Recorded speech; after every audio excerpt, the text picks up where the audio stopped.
ఇవాల్టి ముఖ్యాంశాలు. పాకిస్తాన్ కు ప్రధాని మోదీ హెచ్చరిక.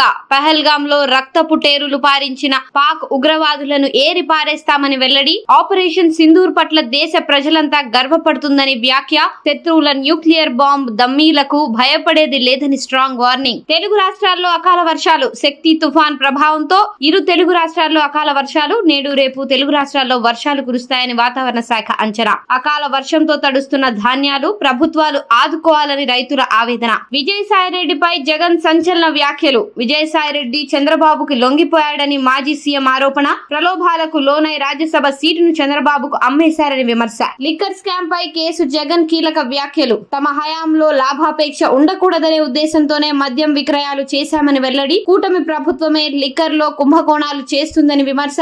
రాష్ట్రంలో ఎంఆర్పీ కన్నా ఎక్కువ రేట్లకు లిక్కర్ అమ్మకాలు చేస్తున్నారని మాజీ సీఎం ఆరోపణ. పోలీసులు మావోయిస్టుల మధ్య భారీ ఎన్కౌంటర్. బీజాపూర్ జిల్లాలో సిఆర్పీఎఫ్, డిఆర్జీ జవాన్లు మావోయిస్టుల మధ్య ఎదురుకాల్పులు. ఎన్కౌంటర్ లో 5 మావోలు హతం.